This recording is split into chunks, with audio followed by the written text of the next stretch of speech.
স্বাগতম আমার নতুন একটি ব্লগে।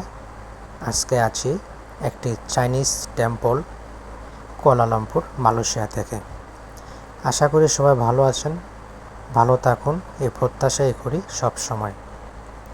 আমিও আজকে এই মন্দিরে প্রথম আসলাম এবং একটি ছোটোখাটো ভিডিও করলাম, আপনাদের সাথে শেয়ার করছি, আপনারাও দেখে নিন। মালয়েশিয়াতে চাইনিজ, মালায়ু এবং তামিল তিন জাতির বসবাস। যার যার ধর্ম অনুযায়ী বিভিন্ন মন্দির মসজিদ ভিন্ন। চাইনিজরা তাদের ধর্মীয় বিধান অনুযায়ী উপাসনা করে থাকে তাদের নির্ধারিত মন্দিরে।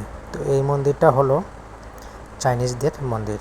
তারা তাদের সবসময় পূজা পার্বণ করে থাকে, বিভিন্ন অনুষ্ঠান উদযাপন করে থাকে। তো মন্দিরের পাশ দিয়ে যাচ্ছিলাম, একটি ভিডিও করলাম এবং আপনাদের সাথে শেয়ার করলাম। আমি নতুন, যার কারণে ভুল ত্রুটি হতে পারে, ক্ষমা সুন্দর দৃষ্টিতে দেখবেন। আর আপনাদের ভালো লাগবে আশা করি।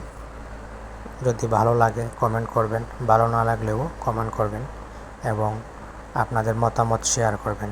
আপনাদের মতামত শেয়ার করলে আমি আমার ভুল ত্রুটিগুলো বুঝে নিতে পারবো, তখন সংশোধন করতে পারবো।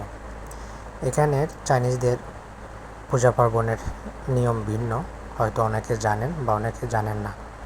তারা বিভিন্ন ফল দিয়ে থাকে এবং এমনকি দেখেন এখানে বিয়ারও দেওয়া আছে। তারা ধূপকাঠি জ্বালিয়ে তারা তাদের ধর্মীয় মোতাবেক উপাসনা করে থাকে। যাই হোক, আমি সব ধর্মকেই সম্মান করি। যার যার ধর্ম অনুযায়ী যদি সবাই চলে, তাহলে এই জগৎ থেকে অনেক অন্যায়, অবিচার, নির্যাতন, হিংসা, অহংকার দূর হবে। যে ধর্মেরই হোক তার বিধান মেনে চলুক, তাহলেই এই জগতে শান্তি বিরাজমান হবে। তো যাই হোক, কেমন লাগলো বন্ধুরা? যদি ভালো লাগে জানাবেন। আজ এই পর্যন্তই, ভালো থাকবেন সবাই।